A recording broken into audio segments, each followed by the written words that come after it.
গুপ্ত হত্যার ঘটনায় বরাবরই আইনশৃঙ্খলা রক্ষা বাহিনীর নাগালের বাইরে থেকে যাচ্ছে হামলাকারীরা। আস্থা কমছে সাধারণ মানুষের। হাত টান দিয়ে কখনো গুপ্ত হত্যাকারী তাদেরকে ধরা সম্ভব না। সক্ষমতার যদি কোনো ঘাটতি থেকে থাকে তাহলে পরে আপনি জরুরি ভিত্তিতে সক্ষমতা বাড়ানোর জন্য যা যা করা দরকার সেটা করেন। জনগণের সহায়তা চাইল পুলিশ, তথ্যদাতাকে সুরক্ষার তাগিদ সমাজ বিজ্ঞানীদের। আমাদের লোকবলের অভাব আছে, জনগণের সহায়তা নিয়ে কমিউনিটি পুলিশিং, বিট পুলিশিং এগুলোর মাধ্যমে এই জায়গাগুলো পূরণ করবে। পুলিশের সঙ্গে জনগণের একটা ইতিবাচক সম্পর্ক সৃষ্টি করতে হবে, তখনই পুলিশকে মানুষ ইনফরমেশন দেবে। দেখছিলেন বিশেষ শিরোনাম। দুপুরের সময়ের সঙ্গে আছি আমি ওয়াহিদা স্বপ্না এবং আমি মিজানুর রহমান খবির। এবার অন্যান্য শীর্ষ সংবাদ। কলেজ শিক্ষক রিপন হামলার ঘটনায় অংশ নেয় 6 জন। কিলিং মিশন নিয়ে যোগাযোগ ছিল বাইরের জঙ্গি সংগঠনের সঙ্গেও আটক ফাহিমকে জিজ্ঞাসাবাদে তথ্য। জঙ্গি দমনে সারা দেশে সাঁড়াশি অভিযান অব্যাহত। দেশে টার্গেট কিলিং এর সংখ্যা কমেছে দাবি স্বরাষ্ট্রমন্ত্রীর। গণগ্রেফতার বন্ধের আহ্বান হিউম্যান রাইটসের। জঙ্গি তৎপরতা ও নাশকতা দমনে খুলনার প্রতিটি জেলায় গঠন করা হচ্ছে ভিলেজ ডিফেন্স পার্টি। সম্পৃক্ত করা হচ্ছে স্থানীয় প্রশাসন, জনপ্রতিনিধি ও ধর্মীয় নেতাদের। ঈদকে সামনে রেখে চট্টগ্রামে টেরি বাজারে চলছে থান কাপড়ের জমজমাট বেচাকেনা। এবার সুতি, দেশীয় খাদি ও বুটিক্সের কাপড়ের চাহিদা বেশি। এবং ব্রিটিশ এমপি জো কক্স নিহতের ঘটনায় ক্যামেরন সহ শীর্ষস্থানীয় রাজনীতিকদের শোক। যুক্তরাজ্যের ইউতে থাকা না থাকার প্রশ্নে গণভোটের প্রচারণা স্থগিত।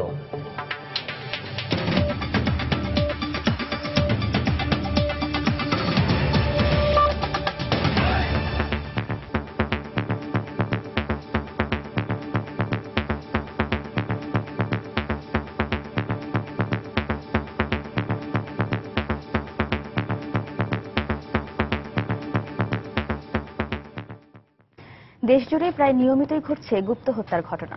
আইনশৃঙ্খলা রক্ষা বাহিনীর কড়া নজরদারির কথা বলা হলেও বরাবরই তাদের নাগালের বাইরেই থেকে যাচ্ছে হামলাকারীরা। হামলার কোনো ঘটনায় তাৎক্ষণিকভাবে ঘটনাস্থল থেকে কাউকেই আটক করা সম্ভব হয়নি। তবে আশপাশের মানুষের সাহসিকতায় একাধিকবার হামলাকারীদের আটকের দৃষ্টান্ত রয়েছে। এ পরিস্থিতিতে আইনশৃঙ্খলা রক্ষা বাহিনীর প্রতি মানুষের আস্থা কমছে বলে মনে করেন বিশেষজ্ঞরা। আর তাই বাহিনীগুলোর সক্ষমতা বাড়ানোর তাগিদ তাদের। সারা দেশে গত 17 মাসে 49 জনকে অনেকটা একই কায়দায় হত্যা করেছে দুর্বৃত্তরা। এসব ঘটনায় বিভিন্ন জঙ্গি সংগঠনকে দায়ী করেছে আইনশৃঙ্খলা বাহিনী। বিভিন্ন তথ্য প্রমাণের ভিত্তিতে বেশ কয়েকজনকে গ্রেফতার করা হলেও ঘটনাস্থল থেকেই কাউকেই আটক করতে পারেনি পুলিশ। তবে অনেকবারই সাহসী হয়ে এগিয়ে এসেছেন সাধারণ মানুষ। গত বছরের 30 মার্চ রাজধানীর বেগুনবাড়ি এলাকায় ব্লগার ওয়াশিকুর রহমানকে কুপিয়ে হত্যা করার সময় দুজনকে আটক করে স্থানীয়রা। যদিও তাদের কাছ থেকে তথ্য নিয়ে আর কাউকে আটক করতে পারেনি পুলিশ। চলতি বছরের 25 এপ্রিল সমকামীদের অধিকার কর্মী জুলহাস মান্নান ও তার বন্ধুকে কুপিয়ে পালিয়ে যাওয়ার সময় তাদের ধরতে গেলে আহত হয় পুলিশ সহ 2 জন। সবশেষ বুধবার মাদারীপুর সরকারি কলেজের প্রভাষক রিপন চক্রবর্তীকে কুপিয়ে জখম করে পালানোর সময় একজনকে আটক করে এলাকাবাসী। এমন বাস্তবতায় বিশেষজ্ঞরা বলছেন আইনশৃঙ্খলা রক্ষা বাহিনীর ব্যর্থতাই সাধারণ মানুষ নিজেদের সুরক্ষায় নিজেরাই এগিয়ে আসছেন। এর মধ্যে দিয়ে সামাজিক শৃঙ্খলা ভেঙে পড়তে পারে বলে আশঙ্কা তাদের। জনগণকে রক্ষা করার দায়িত্ব যার, সে পাহারা দেবে এবং সে এইগুলোকে ধরবে। এটা না হলে পরে সমস্যার সৃষ্টি হবে। আমরা দেখতে চাই যে এই ধরনের হত্যাকাণ্ড যেটা না হয় এবং বাংলাদেশের মানুষ নিরাপত্তা চায়। তারা উৎকণ্ঠার মধ্যে থাকতে চায় না, তারা শঙ্কার মধ্যে থাকতে চায় না। এক্ষেত্রে আইন শৃঙ্খলা রক্ষা বাহিনীকে আরো তৎপর হওয়ার তাগিদ তাদের। হাত টান দিয়ে কখনো কোনো বিপ্লবীকে অথবা কোনো যারা গুপ্ত হত্যাকারী তাদেরকে ধরা সম্ভব না।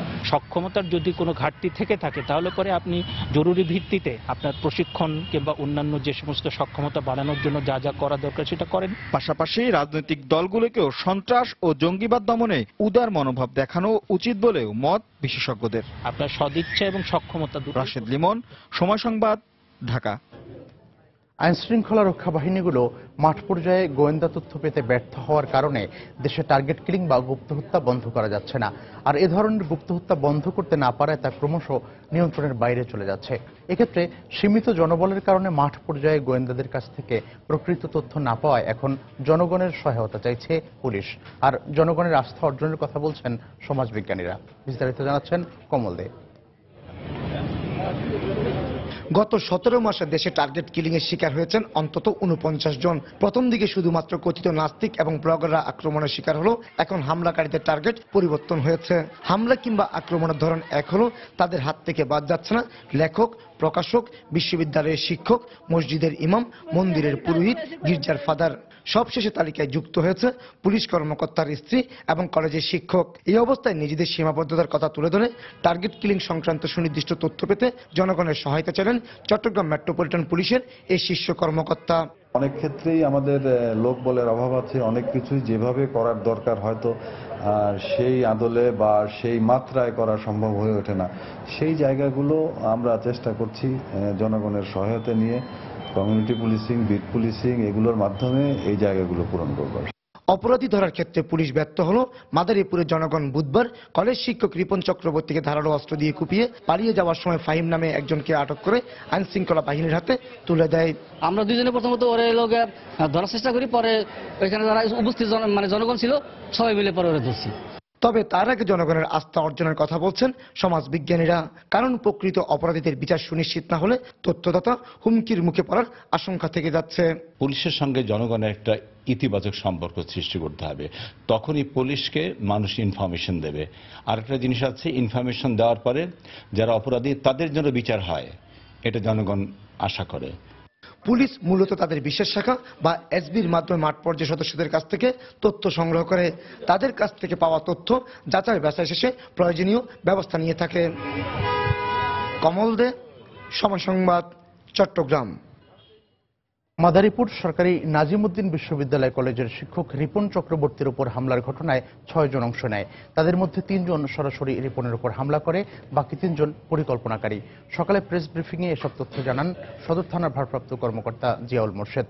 এদিকে গতরাতে সদর থানার এসআই আইয়ুব আলী বাদী হয়ে 6 জনের নাম উল্লেখ করে একটি মামলা করেন। ব্রিফিংয়ে আরও জানানো হয়, হামলার মিশনে ফাহিম, সালমান তাসকিন ওরফে আবুল হোসেন ওরফে সালিম, শাহরিয়ার হাসান ওরফে পলাশ সরাসরি অংশ নেয়। আর বাকি 3 জন জাহিন, রায়হান ও মেজবা তাদের দিক নির্দেশনা দেয়। পুলিশ জানায়, হামলার ঘটনায় আটক ফাহিমকে নিয়ে গত বুধ ও বৃহস্পতিবার কয়েক দফা অভিযান চালায় তারা। তার দেওয়া তথ্য অনুযায়ী ঢাকার উত্তরা থেকে একটি কম্পিউটার জব্দ করা হয়েছে। নিয়মিত ইমেইলের মাধ্যমে বিদেশে জঙ্গি সংগঠনের সাথে যোগাযোগ রক্ষা করত বলে জিজ্ঞাসাবাদে ফাহিম জানিয়েছে। তাদের মিশন সফল হলে ইমেইলের মাধ্যমেই জানিয়ে দেওয়া হতো। আজ রিমান্ডের জন্য ফাহিমকে বিশেষ আদালতে নেওয়া হতে পারে।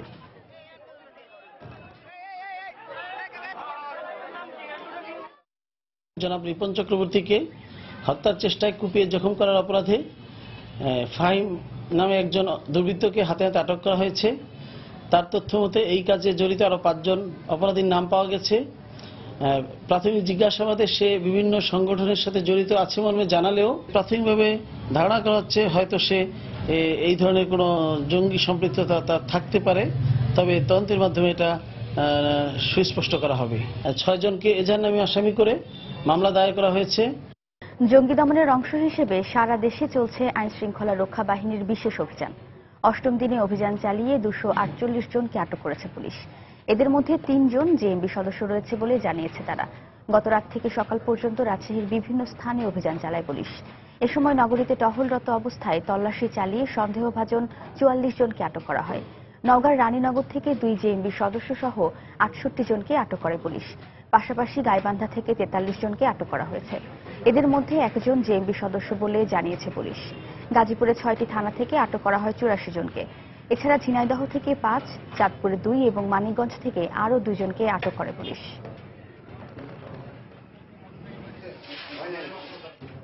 সাঁড়াশি অভিযানের কারণে টার্গেট কিলিং সহ দেশের সব ধরনের জঙ্গি তৎপরতা কমে এসেছে বলে দাবি করেছেন স্বরাষ্ট্রমন্ত্রী আসাদুজ্জামান খান কামাল। সকালে ধানমন্ডির বাসায় সাংবাদিকদের এক প্রশ্নের জবাবে তিনি এ দাবি করেন। রাজনৈতিক ব্যক্তিত্বকে হয়রানি করার জন্য অভিযান পরিচালিত হয়নি জানিয়ে মন্ত্রী আরও দাবি করেন, সপ্তাহব্যাপী চলা এই অভিযানে নিরপরাধ কাউকেই আটক করা হয়নি। নিরপরাধ ব্যক্তি কিংবা কোনো মানে রাজনৈতিক ব্যক্তিত্বকে হয়রানি করার জন্য এই অভিযান হয়নি। এই অভিযানটা বরং হয়েছে জঙ্গি দমন। এই অভিযানটা হয়েছে সেই দাগি আসামি, যেগুলো অনেক আগের থেকে লিস্টেড আসামি, মানে ক্রিমিনাল ছিল, তাদেরকে ধরার একটা প্রক্রিয়া আমরা নিয়েছিলাম এবং এই ব্যাপারে আমরা সাকসেসফুল হয়েছে। মূল টার্গেটটা ছিল দেশে যে শান্তি শৃঙ্খলা বিঘ্ন করার জন্য যে টার্গেট কিলিংগুলো হচ্ছিল, এই টার্গেট কিলিং বন্ধ করার জন্য আমরা এই প্রক্রিয়ার একটি হলো আমাদের এই অভিযান। রমজান মাসে যাতে শান্তি প্রক্রিয়াটা অব্যাহত থাকে এবং সামনে ঈদ যেন আরো সুন্দরভাবে উদযাপন করতে পারে, সেটাও একটা টার্গেট ছিল। এই দিক দিয়ে আমরা মনে হয় আমরা মানে সার্থক হয়েছে। সুনির্দিষ্ট প্রমাণ ছাড়া গণহারে গ্রেফতার বন্ধে বাংলাদেশ সরকারের প্রতি আহ্বান জানিয়েছে আন্তর্জাতিক মানবাধিকার সংগঠন হিউম্যান রাইটস ওয়াচ। তাদের ওয়েবসাইটে প্রকাশিত এক বিবৃতিতে সংগঠনটি এই আহ্বান জানায়। দেশজুড়ে পুলিশের বিশেষ অভিযানে হাজারো মানুষ গ্রেফতার হওয়ার ঘটনার প্রেক্ষিতে এই বিবৃতি দেওয়া হয়। এতে বলা হয়, গত 10 জুন থেকে 16 জুনের মধ্যে বিভিন্ন ঘটনায় জড়িত সন্দেহে 11,000-এরও বেশি মানুষকে গ্রেফতার করা হয়েছে। বিশ্বাসযোগ্য প্রমাণ সাপেক্ষে এদের মধ্যে প্রকৃত অপরাধীদের বিরুদ্ধে দ্রুত অভিযোগ গঠন বা তাদের মুক্তি দেওয়ার আহ্বান জানায় হিউম্যান রাইটস ওয়াচ। প্রতিবেদনে আরো বলা হয়, বাংলাদেশ সরকারের উচিত দেশটিতে ধর্মনিরপেক্ষ লেখক, ধর্মীয় সংখ্যালঘু সহ অন্যদের উপর হামলার ঘটনাগুলো তাৎক্ষণিকভাবে তদন্ত করা এবং জড়িতদের বিচারের মুখোমুখি করা। দুপুরের সময় আরো থাকছে। দুর্যোগপূর্ণ আবহাওয়ার কারণে সাগরে মাছ ধরতে যেতে পারছেন না কক্সবাজারের জেলেরা। চরম দুর্দশায় পরিবারগুলো, সরকারি সহায়তার দাবি। দেশে গণতন্ত্রের চর্চা না থাকার কারণেই জঙ্গিবাদ ও উগ্রবাদ মাথাচাড়া দিয়ে উঠছে বলে মন্তব্য করেছেন বিএনপির স্থায়ী কমিটির সদস্য ব্যারিস্টার মওদুদ আহমদ। একটি আন্তর্জাতিক চক্র গণতন্ত্র না থাকার সুযোগকে কাজে লাগিয়ে এর মদদ দিচ্ছে বলেও জানান তিনি। সকালে জাতীয় প্রেস ক্লাবে সংবাদপত্রের কালো দিবস উপলক্ষে আয়োজিত এক আলোচনা সভায় বক্তব্য রাখেন মওদুদ। গণতন্ত্রের কথা সংবিধানে রেখে একদলীয় শাসনের যে ব্যবস্থা কায়েম করা হয়েছে, এটা আরো ভয়ঙ্কর আমাদের দেশের জন্য। কারণ গণতন্ত্র আছে অথচ গণতন্ত্র নাই। এই অবস্থান আছে বলেই আজকে দেশে জঙ্গিবাদ এবং উগ্রবাদের উত্থান হচ্ছে। এত ব্লগাররা মারা গেলেন, পুরোহিত মারা গেলেন, মুয়াজ্জিন মারা গেলেন, প্রায় 27টি হত্যাকাণ্ড ঘটেছে। একটি হত্যাকাণ্ডের মামলা শুরু পর্যন্ত করতে পারে। গণতন্ত্র যদি ফিরে আসে তাহলে জঙ্গিবাদ উগ্রবাদের অবসান অবশ্যই ঘটবে। জঙ্গি তৎপরতা ও নাশকতা দমনে খুলনা বিভাগের প্রতিটি জেলায় গঠন করা হচ্ছে ভিলেজ ডিফেন্স পার্টি। এ লক্ষ্যে খুলনা জেলার দাকপ উপজেলায় গ্রাম পুলিশ ও সাধারণ মানুষকে সম্পৃক্ত করে গঠিত কমিটিকে আনুষ্ঠানিকভাবে লাঠি ও বাঁশি তুলে দিয়েছে পুলিশ। ভিলেজ ডিফেন্স পার্টির কার্যক্রমের সঙ্গে স্থানীয় প্রশাসন, জনপ্রতিনিধি ও ধর্মীয় নেতাদের সম্পৃক্ত করা হয়েছে। জঙ্গি তৎপরতা দমনে এ ধরনের উদ্যোগকে ইতিবাচক বলছেন সংশ্লিষ্টরা। রিপোর্ট তরিকুল ইসলামের, ক্যামেরায় ছিলেন আবুল বাশার। দেশের বিভিন্ন স্থানে গুপ্ত হত্যার ঘটনায় উদ্বেগ ও আতঙ্কের জন্ম দিয়েছে সাধারণ মানুষের মধ্যে। এই অবস্থায় রেঞ্জ পুলিশের উদ্যোগে খুলনা বিভাগের 10টি জেলায় পর্যায়ক্রমে গঠিত হচ্ছে ভিলেজ ডিফেন্স পার্টি। প্রায় 1.5 লাখ হিন্দু সম্প্রদায়ের মানুষের বসবাস খুলনার দাকপ উপজেলায় শুরু হয়েছে এর কার্যক্রম। গ্রাম পুলিশের পাশাপাশি স্থানীয় জনসাধারণও লাঠি ও বাঁশি হাতে প্রহরায় থাকবে। এজন্য 150 জন ব্যক্তির কাছে আনুষ্ঠানিকভাবে তুলে দেওয়া হয়েছে লাঠি ও বাঁশি। স্থানীয়দের মতে এই কার্যক্রম জঙ্গি তৎপরতা ও নাশকতা দমনে সাধারণ মানুষকে সংগঠিত করবে। সুন্দরবনের জলদস্যু, বনদস্যু, ভূমিদস্যু এই প্রতিহত করার জন্য ওয়ার্ড পর্যায়ে, ইউনিয়ন পর্যায়ে ভালো টিম দরকার। সরকারের উদ্যোগ আমরা সাধুবাদ জানাই। এই সামান্য কয়েকজন হাতে গোনা জঙ্গি গোষ্ঠী বা যারা অপশক্তি আছে তাদের বিরুদ্ধে লড়াই করার মন মানসিকতা দাকপের অবশ্যই আছে। যদি সম্মিলিতভাবে এদেরকে ধরার চেষ্টা করি বা এদেরকে আক্রমণ করি, তাহলে অত্যাচারী চিরকালই ভীরু, তাই এই ভীরুতার কারণেই তারা ধরা পড়ে যাবে। এই কার্যক্রম সচল রাখতে নিয়মিত তদারকি থাকবে বলে জানান জেলা পুলিশ সুপার। সবাইকে আমরা এই ব্যাপারে ওয়াকিবহাল রাখছি যাতে তারা কোনো ধরনের নিজেরাই আবার কোনো ধরনের স্বার্থসিদ্ধিমূলক কাজে জড়িয়ে না পড়ে। তারা যাতে জঙ্গি নাশকতাকারী সন্ত্রাসীদের বিরুদ্ধে আমাদের যে প্রতিরোধ, সেই লক্ষ্যে যেন তারা কাজ করে। জননিরাপত্তাকে সুসংহত করতে অপরাধ দমনে ভিলেজ ডিফেন্স পার্টির কার্যক্রম গুরুত্বপূর্ণ ভূমিকা রাখবে বলে মনে করেন খুলনা রেঞ্জের পুলিশের শীর্ষ এই কর্মকর্তা। এখানে অ্যাডমিনিস্ট্রেশন সকলের সাথে কিন্তু আমাদের সম্পৃক্ততা রয়েছে। তো এখানে আমরা টোটাল ইউনিটটাকে, অর্থাৎ টোটাল মানে স্টেট মেশিনারিটাকে আমরা এখানে ইনভলভ করছি, জননিরাপত্তাটাকে সুসংহত করার জন্য। খুলনা জেলার 9টি উপজেলায় ভিলেজ ডিফেন্স পার্টির কার্যক্রম পর্যায়ক্রমে শুরু করা হবে বলে জানিয়েছে পুলিশ। তরিকুল ইসলাম, সময় সংবাদ, খুলনা।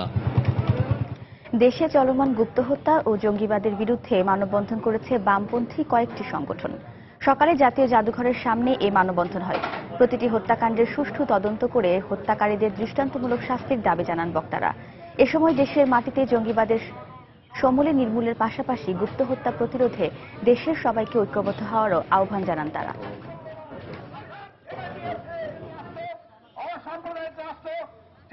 বাংলাদেশ যুবমৈত্রী নারী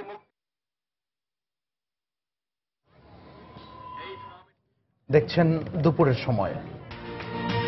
দুরন্ত বাইসাইকেল, উড়ে চলো দুরন্ত গতিতে। দুর্যোগপূর্ণ আবহাওয়ার কারণে চরম দুর্দশায় পড়েছেন কক্সবাজারের জেলেরা। সাগর উত্তাল থাকায় গত 10 দিন ধরে মাছ আহরণে যেতে না পারায় কষ্টের দিন কাটাচ্ছেন তারা। বোট মালিক সমিতি বলছে, বর্ষা মৌসুমে অধিকাংশ সময় সাগর উত্তাল থাকে, তাই এই সময় জেলেদের সরকারিভাবে সহায়তা দেওয়া দরকার। জেলা মৎস্য কর্মকর্তা বলছেন, এই মৌসুমে জেলেরা চাইলে তাদের বিকল্প কর্মসংস্থানে সহায়তা করা হবে। সুজাউদ্দিন রুবেলের তথ্য, মোহাম্মদ ফরাজের ছবি নিয়ে ডেস্ক রিপোর্ট। বাঁকখালী নদীর মোহনায় সারিবদ্ধভাবে নোঙর করে রাখা হয়েছে হাজার হাজার মাছ ধরার ট্রলার। সাগর উত্তাল থাকায় বঙ্গোপসাগরে মাছ আহরণে যেতে না পারায় বাঁকখালী নদীর 10টি পয়েন্টে এই অবস্থা। গত 10 দিন ধরে নোঙর করে রাখা ট্রলারের উপর বেকার সময় পার করছেন জেলেরা। সাগরে মাছ আহরণে যেতে না পারায় পরিবার পরিজন নিয়ে চরম দুর্দশায় দিন কাটছে তাদের। আমরা সাগরে যেতে পারছি না, সাগর এখন উত্তাল, আমরা মাছ ধরতে পারছি না। বাতাস, বইয়ার, সিঙ্গেল এসবের কারণে আমরা এখন কক্সবাজারে বসে আছি। কেউ খাইও আছে, না খাইও আছে, হয়তো কোম্পানির খরচ 100 টাকা দেয়, হয়তো দেয় না, এভাবে চলাফেরা জীবন। এ মৌসুমে জেলেদেরকে সরকারিভাবে সহযোগিতা করা প্রয়োজন বলে জানালেন জেলা ফিশিং বোর্ড মালিক সমিতির এ নেতা। মাছ শূন্য হয়েছে সমুদ্র, এরপরও মাঝে মাঝে চেষ্টা করতেছেন সমুদ্রে গিয়ে মাছ ধরার জন্য, কিন্তু নিরুপায় হয়ে তারা এখন বর্ষার মৌসুমে যাওয়া তাদের পক্ষে আর সম্ভব হচ্ছে না। তবে জেলা মৎস্য কর্মকর্তা জানালেন, জেলেরা চাইলে এ সময় তাদেরকে বিকল্প কর্মসংস্থানে সহায়তা করা হবে। যদি কোনো জেলে আমাদের কাছে আসে, আমরা তাদেরকে বিকল্প কর্মসংস্থানের ব্যবস্থা করে দেওয়া বা এসব কাজের জন্য আমরা সবসময় তাদের পাশে আছি, থাকব। জেলা মৎস্য কর্মকর্তা দেয়া তথ্য মতে কক্সবাজারে 5240টি মাছ ধরার ট্রলারে নিবন্ধিত জেলে রয়েছেন 41,000-এর বেশি। সময় সংবাদ, কক্সবাজার।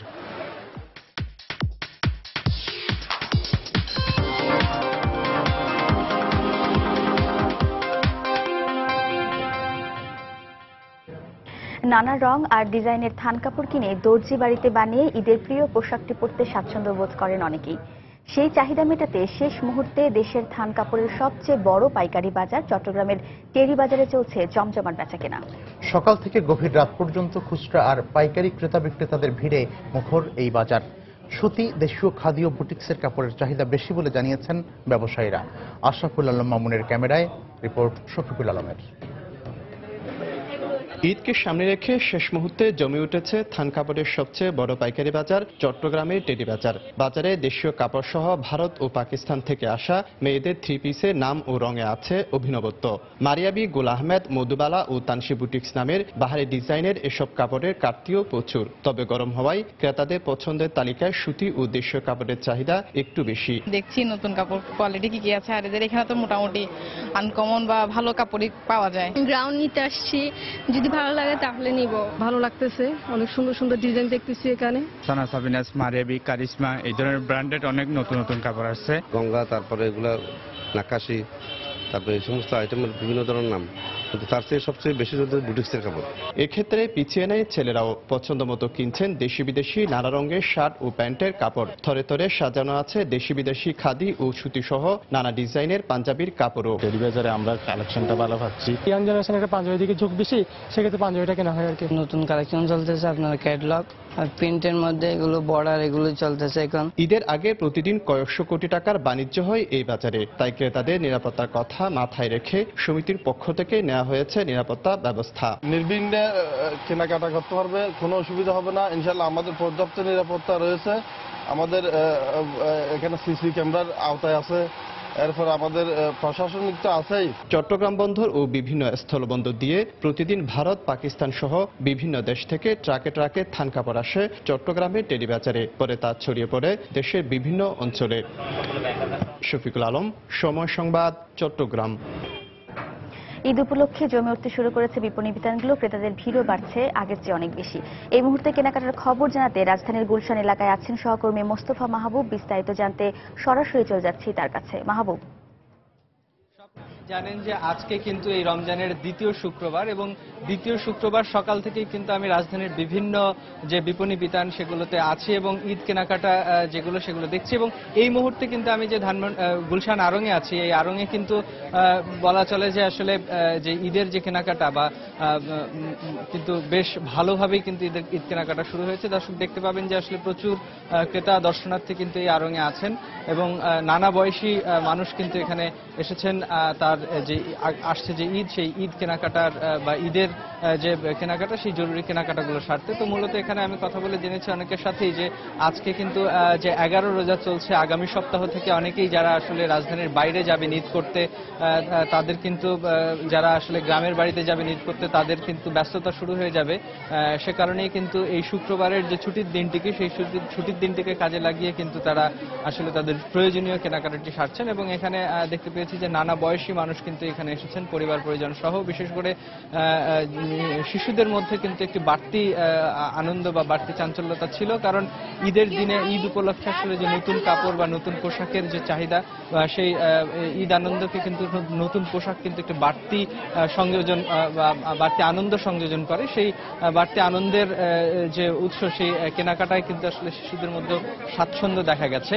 এবং মূলত আসলে এবার আমরা দেখেছি যে বিভিন্ন শপিং মলগুলোতে ঘুরে যে ভারতীয় পোশাক বা পাকিস্তানি পোশাক বা আমদানি করা যেসব পোশাক, সেসব পোশাকের কিন্তু প্রাধান্য ছিল। কিন্তু আমরা এবার এই আড়ংয়ে দেখতে পাচ্ছি যে এখানে কিন্তু মূলত দেশীয় যে সমস্ত পোশাক, দেশীয় পণ্য বা দেশীয় ফ্যাব্রিক, সেগুলোর প্রাধান্যটাই কিন্তু বেশি। এবং দেশীয় আমাদের যে ঐতিহ্যের মিশেলে যে সমস্ত ডিজাইন, সেই সমস্ত ডিজাইনের পোশাকের প্রতি কিন্তু ক্রেতার আগ্রহ বেশি। এবং এখানে যারা এসেছেন ক্রেতারা, তাদের সাথে কথা বলে আমি জানতে পেরেছি যেহেতু এবার আসলে গরমের মধ্যে, তীব্র গরমের মধ্যে ঈদ পড়বে, সো ঈদের দিনটিকে আসলে ভালোভাবে কাটানোর জন্য, স্বাচ্ছন্দ্যের সঙ্গে কাটানোর জন্য কিন্তু ক্রেতারা মূলত এবার সুতি কাপড়কে প্রাধান্য দিচ্ছেন। এবং ঠিক সে কারণেই যেহেতু যে দেশীয় ব্র্যান্ডগুলো, আড়ং কিংবা দেশি দশের মতো যে দেশীয় ব্র্যান্ডগুলো, সেই ব্র্যান্ডগুলোর কিন্তু চাহিদা কিন্তু এবার একটি বাড়তি চাহিদা কিন্তু সৃষ্টি হয়েছে। এবং আমি এই মুহূর্তে গুলশানের যে আড়ংটিতে আছি, ঠিক এই আড়ংয়ের পাশেই কিন্তু দেশি দশেরও বেশ কয়েকটি ব্র্যান্ড সেগুলো শোরুম আছে। এবং আমি কিন্তু সেখানেও গিয়েছিলাম কিছুক্ষণ আগে, আশপাশটি ঘুরে দেখেছি আমি ঈদ কেনাকাটার চিত্র বোঝার জন্য। সেখানেও কিন্তু আসলে ক্রেতা দর্শনার্থীদের ভিড় আমি দেখতে পেয়েছি। তো এই যে গুলশানের যে এই আড়ংটি, এটি কিন্তু মূলত সকাল 9টা থেকে ক্রেতাদের জন্য খুলে দেওয়া হয়। কিন্তু কথা বলে জানতে পেরেছি যতক্ষণ আসলে ঈদ কেনাকাটার জন্য ক্রেতারা আসবেন, ঠিক ততক্ষণ পর্যন্তই কিন্তু এই আউটলেটটি খোলা থাকবে বলে আজকে আমাকে জানানো হয়েছে কর্তৃপক্ষদের পক্ষ থেকে। তো এই ছিল আসলে আমার কাছে এই মুহূর্তের ঈদ কেনাকাটার খবর। দর্শক, ঈদ কেনাকাটার খবরাখবর জানাতে রাজধানীর গুলশান এলাকা থেকে যোগ দিয়েছিলেন সহকর্মী মোস্তফা মাহবুব।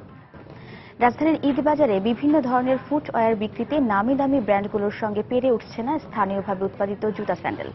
ক্রেতারা বলছেন নন ব্র্যান্ডের জুতার প্রতি আস্থাহীনতা আর ব্র্যান্ডগুলোর অধিক পরিচিতি এক্ষেত্রে বড় ভূমিকা রাখছে। যদিও পণ্যের বিক্রয়োত্তর সেবা পেতে ভোগান্তির অভিযোগ রয়েছে অনেকের, তবে সীমাবদ্ধতা থাকলেও ক্রেতা সন্তুষ্টি অর্জনকে প্রাধান্য দিয়েই ঈদি প্রস্তুতি নেওয়া হয়েছে বলে দাবি ব্যবসায়ীদের। জুবায়ের ফয়সালের রিপোর্ট।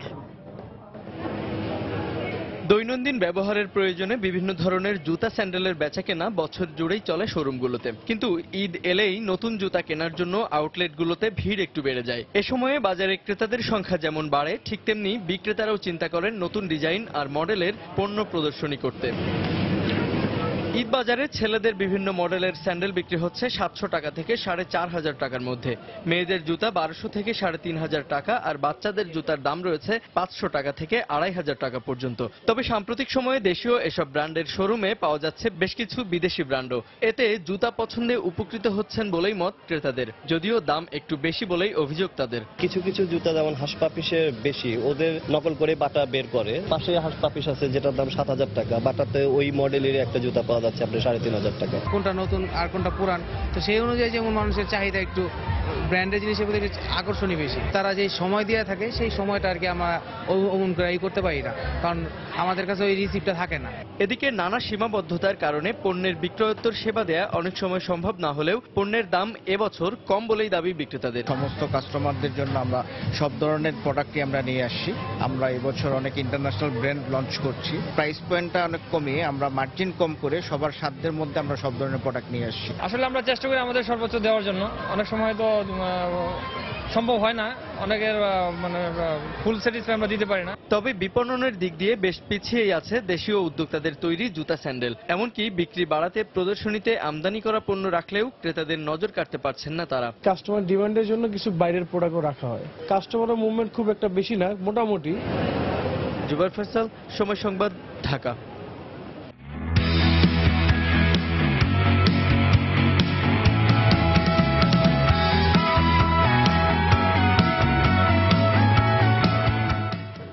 শুধুমাত্র ফিট হলেই মুস্তাফিজের কাউন্টি খেলতে যাওয়া উচিত, এমনটাই মন্তব্য সাকিব আল হাসানের। প্রায় 14 বছর ধরে ঢাকা প্রিমিয়ার লিগে খেলে এবার পেয়েছেন প্রথম 5 উইকেট। ঘরোয়া একদিনের ক্রিকেটে কোনো শতক না থাকার আক্ষেপের কথাও বলেন সাকিব। সাথে চলমান বিপিএল এর আম্পায়ারিং বিতর্ক নিয়েও কথা বলেন তিনি। আলটিমেটলি এটা ডিপেন্ড করবে ওর শরীরের উপরে। ও যদি ফিট থাকে, মনে করো খেলতে যেতে চায়, ও অবশ্যই যাবে। কাউন্টি যদি 4 ডে ম্যাচগুলোও খেলতে পারে তাহলে ওর, আমার কাছে মনে হয় ওর ক্রিকেট শেখার অনেক কিছু থাকবে ওখানে। টি20 বা সব যে স্থানেই খেলি একই ফরম্যাট যেহেতু, তো হ্যাঁ আপনি ম্যাচ খেললে শিখবেন, এটা স্বাভাবিক। বাট 4 ডে ম্যাচে যে শিক্ষাটা পাওয়া যাবে ওটা আর কোথাও আমার কাছে মনে হয় পাওয়া সম্ভব না। একটু রেগুলার হলে তো ভালো হতোই, বাট এরকম বেশ আগেও হয়েছে যে আমরা অনেকদিন গ্যাপের পরে আবার ম্যাচ খেলা শুরু করছি। বাট যেটা হবে যে এবার আমাদের প্রিপারেশনটা একদিক থেকে ভালো হবে, সবাই অনেক ফিট অবস্থায় ইংল্যান্ডের সাথে সিরিজটা শুরু করছে। তৈরি পোশাক রপ্তানির নামে বিদেশে 100 কোটি টাকা পাচারকারী এসএন ডিজাইন নামের কথিত গার্মেন্টস মালিক শহীদুল ইসলামের হদিস পাচ্ছেন না শুল্ক গোয়েন্দা বিভাগ। এদিকে বিজিএমইএ জানিয়েছে এই গার্মেন্টস তাদের সদস্য নয়। তবে কোনো ব্যাংক ও রপ্তানি প্রক্রিয়ার সাথে যুক্ত সরকারি বেসরকারি প্রতিষ্ঠানের কারও যোগসাজশ ছাড়া 290টি কন্টেইনার জাল কাগজপত্রে রপ্তানি সম্ভব নয় বলে মনে করেন বিজিএমইএর সভাপতি। শুল্ক গোয়েন্দা বিভাগ জানায় যে বা যারাই জড়িত থাকুক তদন্তে বেরিয়ে আসবে। বিস্তারিত জানাচ্ছেন হাজারা শিউলি। গ্লোবাল ফিনান্সিয়াল ইন্টিগ্রিটি রিপোর্ট অনুসারে বাংলাদেশ থেকে 70% অর্থ পাচার হয় বাণিজ্যিক লেনদেনের মাধ্যমে। এর আগে চট্টগ্রাম বন্দরে ভোজ্য তেলের চালানে তরল কোকেন ও গৃহস্থালী সামগ্রীর আড়ালে ভারতীয় রুপি সহ মিথ্যা ঘোষণায় আনা একাধিক পণ্যের চালান আটক হলেও ব্যাংকের এলসি ও ইএক্সপি জাল করে 290 কন্টেইনার পোশাক পণ্য রফতানি করে বিদেশে অর্থ পাচারের ঘটনা শুল্ক গোয়েন্দার অনুসন্ধানে এই প্রথম ধরা পড়ল। সংস্থাটির শীর্ষ কর্মকর্তা জানান, অর্থ পাচারকারী গার্মেন্টস মালিকের হদিস না পেলেও তার সংযুক্ত লিঙ্কেজগুলো সংগ্রহ করে জড়িত অন্যান্যদেরও বের করা হবে। তার প্রতিষ্ঠানের ঠিকানা আমরা সংগ্রহ করেছি, বাট ঠিকানায় আমরা লোক পাঠিয়ে দেখেছি যে ঠিকানাটা অস্তিত্বহীন। বিভিন্ন রকম জালিয়াতির মাধ্যমে এই কাজের সাথে লিপ্ত ছিলেন। তার যে ব্যক্তিগত প্রোফাইল, আরও অন্য কোনো কানেকশন বা লিঙ্কেজ আছে কিনা সেটি তদন্তের মাধ্যমে বের করা। শুধু যে একজন ব্যক্তি জড়িত, ডেফিনেটলি সেটি আমরা এখন বিশ্বাস করছি না। এদিকে ভুয়া কাগজপত্রের মাধ্যমে বিপুল পরিমাণ পণ্য রপ্তানি হলেও বিষয়টি কারো নজরে না পড়ায় ক্ষোভ প্রকাশ করে সংশ্লিষ্ট সবাইকে আইনের আওতায় আনার আহ্বান জানিয়েছেন বিজিএমইএ সভাপতি। এই গার্মেন্টস নামে কোনো গার্মেন্টস ইন্ডাস্ট্রি নাই। যে সংস্থাগুলা এগুলো চেক করার দায়িত্বে নিয়োজিত, তারা কি এটা কিছুই টের পেল না? এর পিছনে যারা জড়িত আছে তাদের সবাইকে আইনের আওতায় এনে বিচার করা দরকার। টিআইবির মতে এ ঘটনায় ব্যাংক ও সংশ্লিষ্ট সরকারি কর্মকর্তাদের যোগসাজশ থাকতে পারে। এক্ষেত্রে জড়িতদের চিহ্নিত করার পাশাপাশি সংশ্লিষ্ট সংস্থাগুলোকে সমন্বিত পদক্ষেপ নিয়ে অর্থ ফেরত আনার আহ্বান তাদের। বাংলাদেশ ব্যাংক, জাতীয় রাজস্ব বোর্ড, দুর্নীতি দমন কমিশন এবং অ্যাটর্নি জেনারেল অফিস, এই 4টি প্রতিষ্ঠান যদি সরকার সংঘবদ্ধভাবে কাজ করে তাহলে যে দেশে অর্থ পাচার হয়ে যাচ্ছে সেখান থেকে অর্থ ফিরিয়ে আনা সম্ভব। ভুয়া ডকুমেন্টে গত 5 বছরে তৈরি পোশাক রপ্তানির নামে বিদেশে 100 কোটি টাকা অর্থ পাচারের অভিযোগে এসএন ডিজাইনের বিরুদ্ধে বুধবার রাজধানীর মতিঝিল থানায় এন্টি মানি লন্ডারিং আইনে মামলা করে শুল্ক গোয়েন্দা বিভাগ। গত ডিসেম্বরে রপ্তানির আগে চট্টগ্রামের একটি কন্টেনার ডিপো থেকে এই প্রতিষ্ঠানের 7টি কন্টেনার আটকের পর অনুসন্ধানে বেরিয়ে আসে ব্যাপক জালিয়াতির তথ্য। হাজারে শিউলি, সময় সংবাদ, ঢাকা।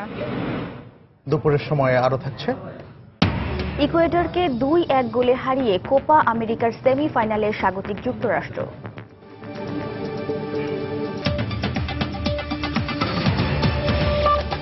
অতীত জেনেই জাসদের সঙ্গে আওয়ামী লীগ রাজনৈতিক ঐক্য করেছে বলে মন্তব্য করেছেন সড়ক পরিবহন ও সেতুমন্ত্রী ওবায়দুল কাদের। বাস্তবতার নিরিখে সময়ের প্রয়োজনে এবং সাম্প্রদায়িক উগ্রবাদের বিরুদ্ধে লড়তেই বৃহৎ রাজনৈতিক ঐক্য করা হয়েছে বলে জানান তিনি। দুপুরে ঢাকা চট্টগ্রাম মহাসড়কের কুমিল্লার কোটবাড়ি বিশ্ব রোড এলাকায় ফুটওভার ব্রিজ উদ্বোধন শেষে সাংবাদিকদের তিনি একথা বলেন। আমরা জাসদের অতীত জেনেই তাদের সাথে রাজনৈতিক ঐক্য করেছি। জাসদের ঐক্য রাজনীতির অতীতকে জেনে শুনেই আমরা বাস্তবতার নিরিখে সময়ের প্রয়োজনে রাজনৈতিক ঐক্য করেছি। সাম্প্রদায়িক উগ্রবাদের বিরুদ্ধে আজকে বৃহত্তর জাতীয় ঐক্যের প্রয়োজন। রাজধানীতে অভিযান চালিয়ে দুটি প্রতিষ্ঠানকে অর্থদণ্ড করেছেন জাতীয় ভোক্তা অধিকার সংরক্ষণ অধিদপ্তরের ভ্রাম্যমাণ আদালত। সকালে শাহজাহানপুরের খিলগাঁও বাজারে এই অভিযান পরিচালনা করা হয়। এ সময় বিসমিল্লাহ নামের এক খাবার হোটেলে পচা ও বাসি খাবার সংরক্ষণ করায় হোটেলের মালিককে 30,000 টাকা জরিমানা করা হয়। পরে খিলগাঁও কাঁচা বাজারে অভিযানে নামে মোবাইল কোর্ট। সিটি কর্পোরেশনের দেয়া নির্ধারিত মূল্যে পণ্য বিক্রি হচ্ছে কিনা তা খতিয়ে দেখেন তারা। এ সময় একটি মাংসের দোকানে ওজনে কম ও অতিরিক্ত মূল্য রাখায় 3,000 টাকা জরিমানা করা হয়। ভোক্তাদের অধিকার সংরক্ষণে রমজান মাস জুড়ে এ অভিযান অব্যাহত থাকবে বলে জানান ভ্রাম্যমাণ আদালত।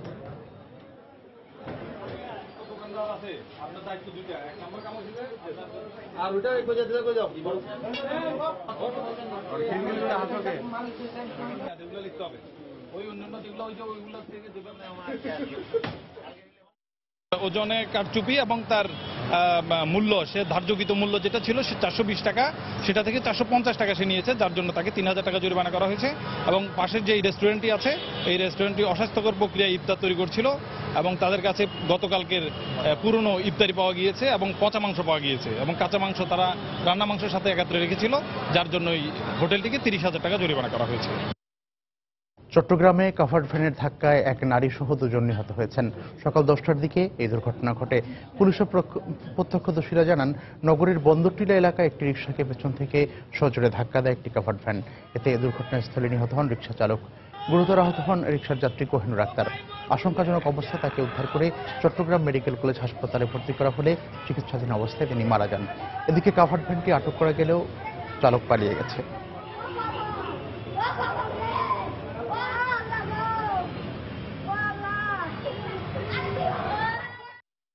বন্দরটিলা হাসিমার গলি সামনে, একেবারে বরাবর সামনে, বাদুরগঞ্জের সামনে, ওইখানে কাভার পিছন থেকে রিক্সাটা ধাক্কা দিচ্ছে। তারপর তার সাথে সাথে আর কি রিক্সা ড্রাইভার আউট, ডেড বডি হয়ে গেছে আর ইয়াটা রয়ে গেছে আর কি, এখানে মারা গেল।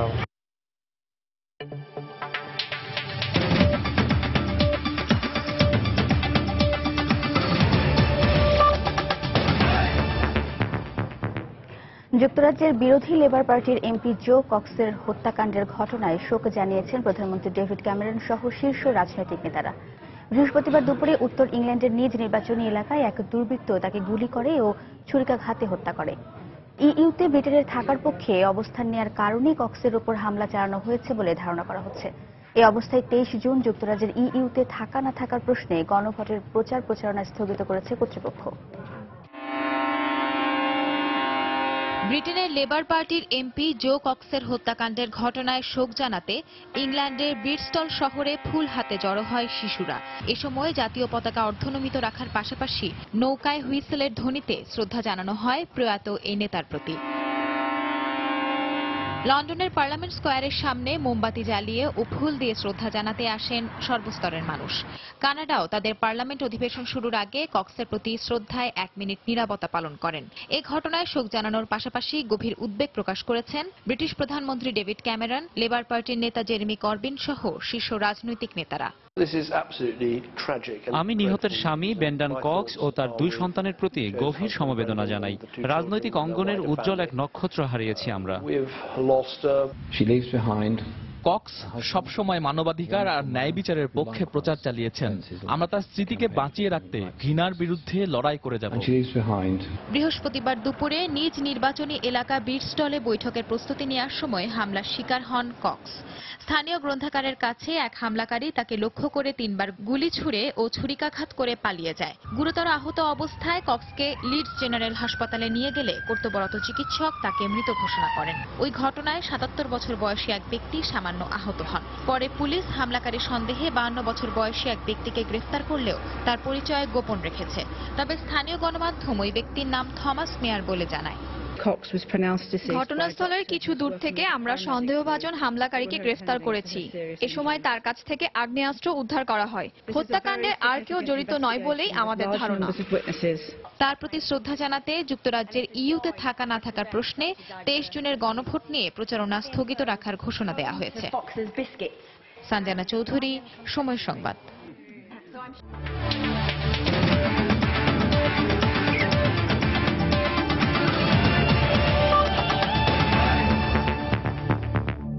কোপা আমেরিকার খবর।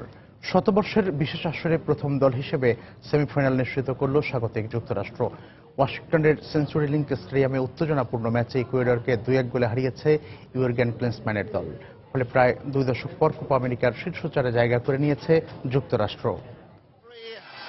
গ্রুপ পর্বে ব্রাজিলকে পেছনে ফেলে 19 বছর পর কোপা আমেরিকার কোয়ার্টারে ইকুয়েডর। 57 বছর পর সেমিতে খেলার হাতছানি লাটভিদের সামনে। আর কলম্বিয়ার বিপক্ষে হার দিয়ে কোপা আমেরিকা সেন্টেনারিও শুরু করলেও টুর্নামেন্ট গড়ানোর সঙ্গে দুটি ছড়াতে শুরু করেছে যুক্তরাষ্ট্র। সেমিতে ওঠার লড়াইয়ে আক্রমণের শুরুটা করে ফিফা র্যাঙ্কিংয়ে যুক্তরাষ্ট্রের চেয়ে বেশ এগিয়ে থাকা ইকুয়েডর। 7 মিনিটে মন্টিয়েরোকে গোল বঞ্চিত করেন স্বাগতিক গোলরক্ষক গুজান। বল দখলের লড়াইয়ে এগিয়ে থাকলেও সুবিধা করতে পারছিল না ইকুয়েডর। তবে সুযোগ বুঝে বেশ কবার প্রতিপক্ষের ডিফেন্স কাঁপিয়ে দেয় স্বাগতিকরা। লিড নিতে বেশিক্ষণ অপেক্ষা করতে হয়নি যুক্তরাষ্ট্রকে। 22 মিনিটে জার্মেইন জোনসের অ্যাসিস্টে দুর্দান্ত গোল করেন স্টার্স অ্যান্ড স্ট্রাইপসের ইতিহাসে দ্বিতীয় সর্বোচ্চ গোলদাতা ক্লিন্ট ডেমসি। গোল হজম করার কিছু সময় পরই সমতায় ফিরতে পারত ইকুয়েডর, কিন্তু স্বাগতিক ডিফেন্ডার ব্রুকসের বীরত্বে সে যাত্রায় রক্ষা পায় ইউরগেন ক্লিন্সম্যানের দল। বিরতির আগে ও পরে দারুণ কিছু সুযোগ পেয়েও কাজে লাগাতে পারেনি গুস্তাভো কুইন্তোরেসের দল। সেই হতাশা থেকেই কিনা হাতাহাতিতে জড়িয়ে পড়েন দু দলের ফুটবলাররা। ফলে 52 মিনিটে ইকুয়েডরের অ্যান্তোনিও ভ্যালেন্সিয়া এবং যুক্তরাষ্ট্রের জার্মেইন জোন্স লাল কার্ড দেখে মাঠ ছাড়েন। একজন করে খেলোয়াড় কম নিয়েও দু দলের মধ্যে হতে থাকে হাড্ডাহাড্ডি লড়াই। 65 মিনিটে স্বাগতিকদের সেমিফাইনাল প্রায় নিশ্চিত করেন এরা গ্যালাক্সির স্ট্রাইকার গাইসি জার্দেস। ইকুয়েডরের দুর্বল ডিফেন্সের সঙ্গে অফসাইড ট্র্যাপ ফাঁকি দিয়ে যুক্তরাষ্ট্রকে 2-0 ব্যবধানে এগিয়ে দেন তিনি।